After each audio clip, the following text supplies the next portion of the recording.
오늘은 이제 선생님이 여러분들한테 부담을 좀 덜 주기 위해서 21페이지만 하겠습니다. 사실 본격적인 내용은 22페이지부터인데 일단은 그냥 21페이지만 오늘 간단하게 하고 끝낼게요. 자, 이제 문명이 발생해 가는 내용인데, 자, 이제 문명이 어떠한 과정으로 발생을 했는가.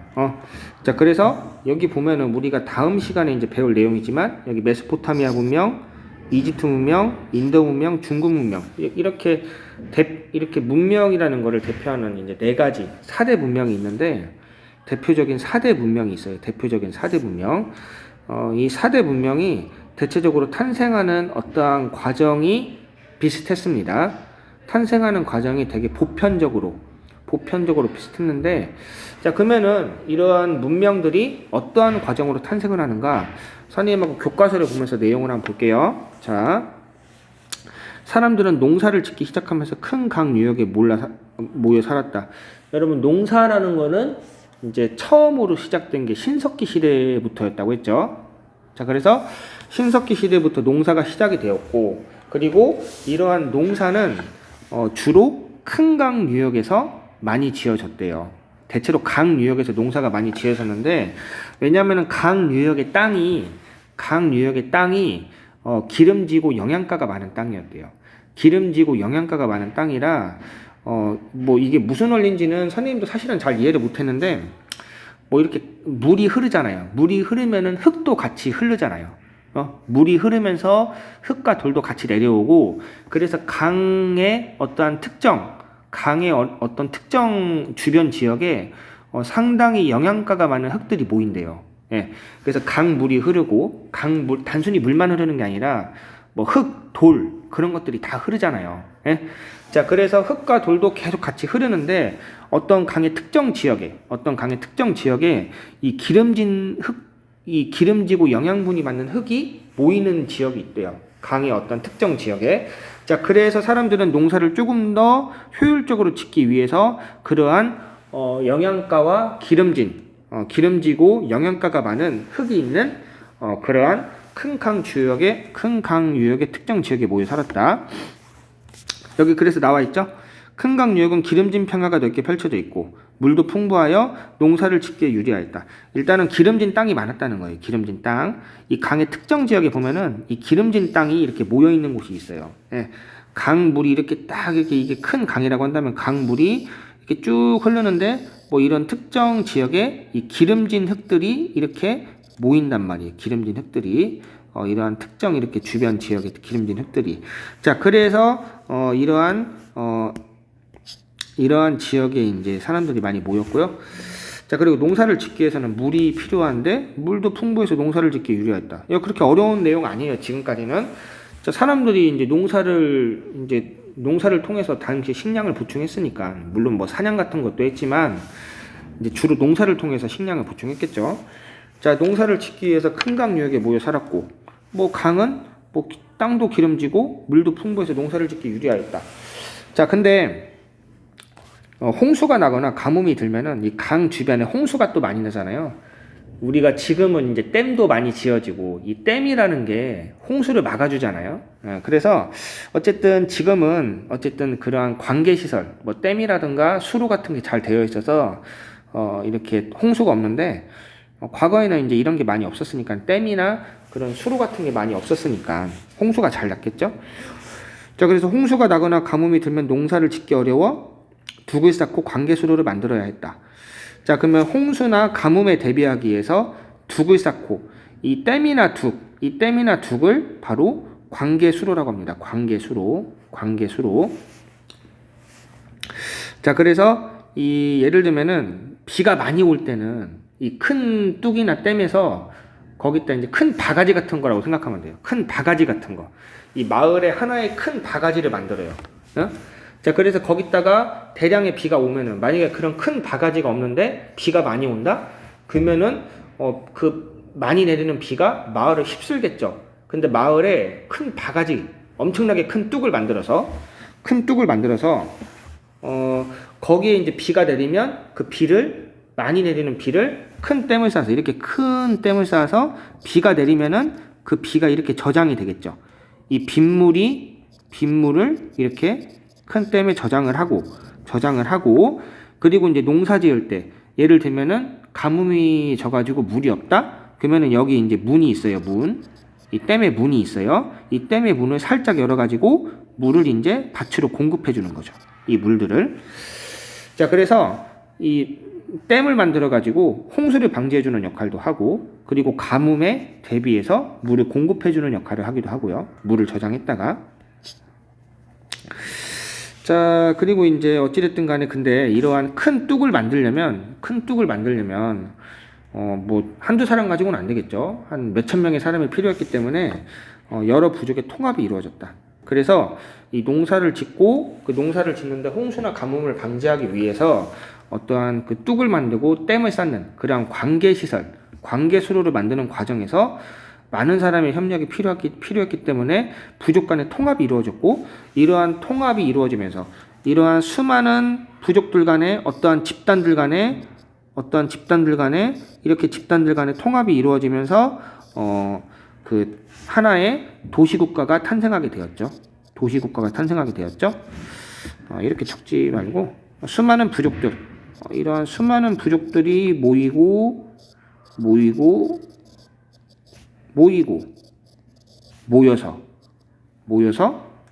하나의 도시국가가 되었다. 자, 그래서 도시국가가 되는 과정, 농사를 짓기 위해서 뭐 큰 강유역에 모였다. 근데 홍수나 가뭄에 대비하기 위해서 뚝이나 관계시설, 뭐 뚝이나 댐 같은 그런 관계 수로가 반드시 필요했고 그러다 보니까 많은 사람이 필요했기 때문에 여러 부족 간의 통합이 이루어져서 도시국가가 되기도 하였다. 자, 그리고 이제 이 도시국가에서 문명이 발생하는 거죠. 자, 그 다음 이제 봅시다. 도시국가가 생기는 또 하나의 과정. 자, 농업의 생산력이 늘어나고 잉여 생산물이 생기고, 여기서 말하는 잉여 생산물은 남을요. 그래서 남아도는 생산물, 잉여 생산물, 남아도는 생산물. 자, 그래서 이제 농업의 생산이 이전보다 어떠한 이러한 그 관계시설 같은 게 관계수로, 뭐 뚝이나 댐, 이런 관계수로와 더불어 이 기름진 강 지역에서 농사를 지면서 농업의 생산력이 늘어나면서 이 남아나는 생산물이 생겼다. 근데 이게 모든 사람들이 이렇게 잉여 생산물이 생겼던 건 아니에요. 우리가 뭐 부자인 사람이 있는가 반면에 가난한 사람이 있잖아요. 자, 그렇듯이 이 농사가 잘 되는 집이 있고 농사가 또 못 되는 집이 있어요. 자, 그래서 농사가 잘 되는 집과 못 되는 집 간에 농사가 잘 되는 집과 농사가 잘 되지 않는 집 간에 이제 재산 차이가 생기겠죠. 매년마다 저 집은 돈을 잘 벌어. 그래서 돈이 계속 늘어나. 근데 어떤 집은 돈이 계속 안 벌려. 돈이 계속 벌리지가 않으니까 결국에는 점점 가난해지고. 자, 그래서 이런 식으로 빈부의 차가 커지면서 계급이 발생할 때요. 계급이. 자, 그래서 어떠한 그 농업의 생산력이 늘어나서 잉여 생산물이 이제는 식량이 풍부해졌는데 이 식량이 풍부한 것에 대해서 혜택이 모든 사람들한테 돌아간 것이 아니라 일부한테만 돌아가기 시작하였고 이게 이제 빈부의 차가 되면서 이것이 계급으로 됐죠. 계급. 우리 사실 뭐 지금도 선생님도 이런 말 하기 좀 마음이 아프지만 지금도 돈이 많냐 적냐에 따라서 어떠한 우리가 계급을 나누죠. 뭐 눈에 보이는 계급이 아니라 뭐 눈에 보이지 않는 계급, 뭐 그런 거 아마 무슨 말인지 알 거예요. 자, 그리고 이제 청동제 무기의 사용으로 정복 활동이 활발해지자 여러 부족 간의 통합이 되어 도시가 생겨났다. 자, 그리고 이제 어쨌든 이 농사가 잘 됐는데 이 빈부의 차가 커지면서 계급이 발생하였고, 자, 그 다음에 이제 이 무기 가지고 이 집단과 집단 간의 정복 전쟁이 좀 활발해졌어요. 왜냐하면 사람의 욕심이라는 게 끝이 없잖아요. 사람의 욕심이라는 게 끝이 없기 때문에 우리가 저 옆에 있는 부족을 흡수한다면 우리 부족이 조금 더 잘 살 건데, 그런 식으로 지금 어쨌든 사람의 욕심이 끝이 없기 때문에 이제는 먹고 사는 거에만 만족하지 않고 식량이 이러한 잉여 생산물, 남아도는 식량으로 먹고 사는 것에 만족하지 않고 조금 더 풍요롭게 살길 원했기 때문에, 그래서 이 무기를 가지고 서로 인간 간의 싸움이 벌어지죠. 욕심 때문에 싸움이 벌어집니다. 자, 그래서 이제 이러한 여러 부족 간의 통합이 되어 도시가 생겨났다. 자, 이러한 도시는 지배계급이 군사조직을 만들고, 자, 그래서 이러한 도시가 생겼고, 이러한 도시의 지배계급이 군사조직을 만들고, 뭐 왕궁을 세우고, 그러면서 도시국가로 발전하였다. 여기까지도 그렇게 어려운 거 아니에요. 자, 빈부의 차가 생기고, 그리고 이제 그래서 계급이 발생하였고, 어떤 부족 간 내부에서 계급이 발생하였고, 자, 그리고 이제 이 무기를 가지고 부족 간의 싸움이 벌어지면서 부족 간의 통합이 되어서 도시가 생겼다. 자, 그래서 이러한 도시가 내부에서 뭐 왕궁도 세우고 제도도 정비하고 그러면서 도시국가로 발전하였다. 자, 그래서 도시국가의 지배자는 제사, 세금 등과 관련된 여러 제도를 만들었고 신의 대리자로서 백성을 다스렸다. 그래서 신이 아니라 신의 대리자, 신의 대리자로서 백성을 다스렸다. 신이 아닌 신을 대리하는 사람으로서 백성을 다스렸다. 자, 그 다음 이제 통치와 교육에 관한 일들을 기록하기에 문자도 만들었고요. 자, 그래서 이제 뭐 이러한 변화를 거치면서 문명을 일구는 단계로 접어들었고, 티그리스 강과 유프라테스 상가의 메소포타미아 문명이 처음으로 생겼고, 그 다음에 이집트의 나일강, 인도의 인더스강, 뭐 중국의 황하 문명, 뭐 이러한 것들이 있었다. 여러분, 여기 그렇게 어려운 내용 아니에요. 뭐 농사를 짓는 과정에서 여기를 요약한다면, 이쪽 부분을 요약한다면, 뭐 농사를 짓는 과정에서 뚝이나 댐이 필요했고, 그러한 과정에서 부족 간의 통합이 이루어졌다. 그리고 여기 이 부분은 이제 농사가 잘 되다 보니까 남아도는 식량이 생기게 되었고, 근데 이 또 모든 집이 농사가 잘 된 게 아니라 잘 되는 집이 있고 안 되는 집이 있는데, 그러다 보니까 이것이 계급으로 이어지게 되었다. 우리 사실 지금도 뭐 삼성의 뭐 이재용 아들, 뭐 그리고 현대그룹의 회장의 아들들은 뭐 그리고 웬만한 중소기업 사장의 아들들 다 잘 살잖아요. 자, 실제적인 계급이라고 볼 수는 없지만 그래도 영향을 받고 있죠. 그래도 돈이 많은 집들은 확실히 좀 뭔가 좋잖아요. 그러니까. 자, 그 다음 이제 봅시다.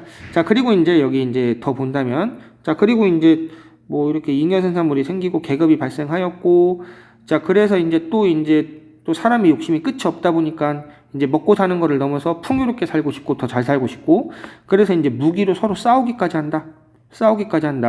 그래서 이 무기로 싸우면서 뭐 이제 이긴 사람들이 이긴 사람이 있고 진 사람이 있겠죠. 자, 이긴 사람들이 진 부족들을 흡수해가지고 도시가 생겼고, 자, 그리고 이제 이것이 도시국가로 발전하였고, 이긴 부족들이 진 부족을 흡수해가지고 하나의 국가가 만들어진 게 이제 도시국가죠.